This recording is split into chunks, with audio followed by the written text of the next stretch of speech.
Hey folks, Thursday morning. This is when I'm recording this video. What happened was on the, what date was that?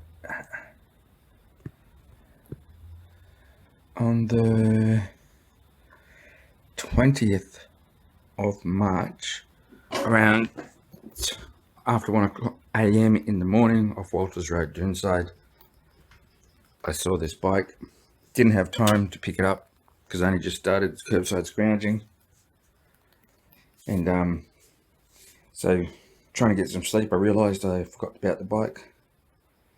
And 6 a.m. in the morning, I went and picked up this. It is a camber hyper suspension bike. Unfortunately, it has low-end parts on it, and you can buy these for around new, I think, $100 for this bike. I like suspension bikes, simply obvious reasons, because you can set this spring to either rigid, which is road travel, or loosen it for mountainous bumps and humps. But unfortunately for this one, it's been out in the weather. Luckily they didn't leave it out there long. However, they did damage all the gearing and everything on it. All this was twisted around, and that's to replace my alloy handlebars, and that's the original seat pole and original seat. I'm not going to use any of those, obviously. I'm not going to use any of this, or the brakes, or the cranks, or the chains rusted over, so that needs to be replaced anyway. Reason why the rims have survived is because the spokes, I think, are either painted or anodized, which means they didn't rust. But the cantilever brakes are still quite heavy, so obviously anything that's heavy, like the handlebars, cranks, things like that, cantilever bars or arms, and the crank shaft and crank arms are all going to be replaced either through scrounge, or if I get impatient, I might buy a parts bike on eBay. That's what I'm looking at now, and just replace everything on it. I mean, as I said, it is a low-end bike and parts, but I'll put upper level parts on it that are aluminium and light, and I might be able to recycle the cables. I don't know until I take it all apart and off. Unfortunately, I can't upgrade the forks or the gooseneck simply because of the width, which is about what is that, 20 mils, 28 mils, or an inch. So I can't use modern or high-end mountain bike gooseneck, or which is a 3-part. This is just 1 part gooseneck and forks. It's interesting, part 1 of this project. So yeah, it's should be an interesting fix. Yes, this is my bedroom where I sleep, and this is the potential bike I'm looking at to buy for parts, but it is $100, and I don't like dismantling good bikes for no reason. But it does seem to have all the parts I need, including the gear, the what I call a 2-way gear and handbrake system, which is built together. It's not separate. That's what I used to also use for the clutch and brake on a motorized bike. And yeah, might be able to use the forks as well on this if I do decide to buy it. We will see. This is a buy it now, it's not an auction, and it's at Grey Staines, but it has all the parts I need, including the gear set, which includes the cranks, front and rear derailleur. Please note that derailleur is spelt and pronounced in French because they are French words. And though I do prefer disc brake, this is cantilever. So the build I'm doing is just for an emergency, so to speak. If my car breaks down or I need to go somewhere that's not too far away for exercise.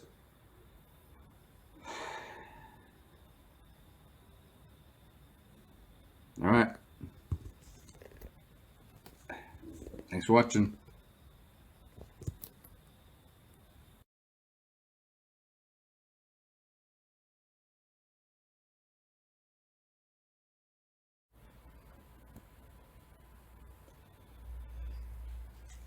Hey folks, guess what I got today? Well, this morning I got,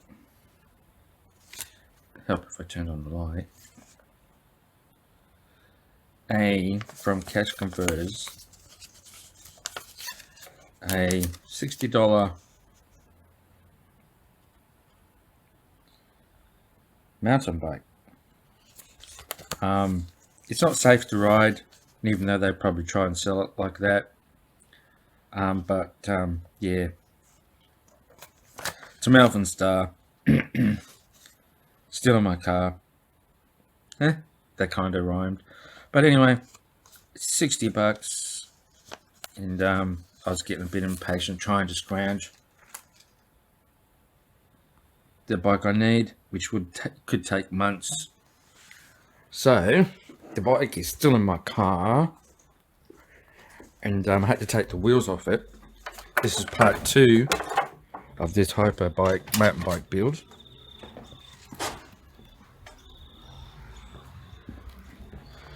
And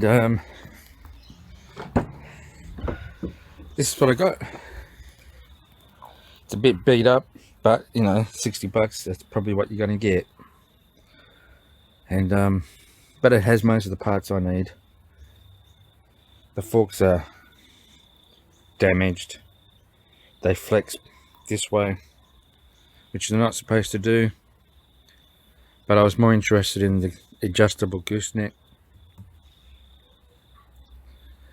Doesn't have the 2-in-1 gear and handbrake levers, which is unfortunate. But it does have the seat pole that I need, and the brakes, and the gears, and the cranks I'm hoping will fit. We'll see. It's not looking promising, but it does have the gear set, chain, derailleurs, I mean. So yeah, it does have those.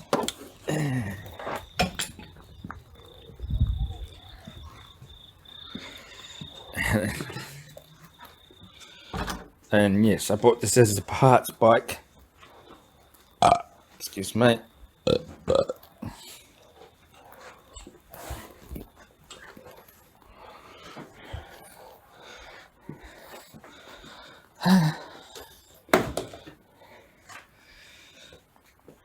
Most of it comes apart with an Allen key, most of it. But it needs a size 15mm metric spanner.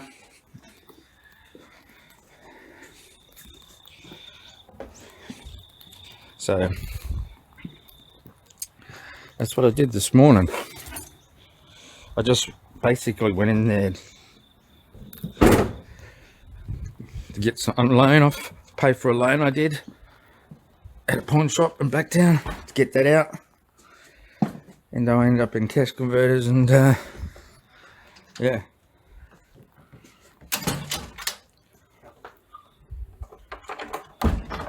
Because I can still put this bike together with these parts as a functioning bike and scrounge the rest later on. That's the idea. So I shouldn't leave that there. I just had something to eat earlier, so heartburn.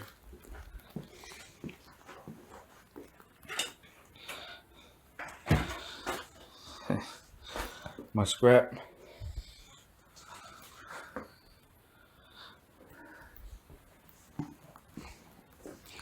So yeah, that's part 2 of this project.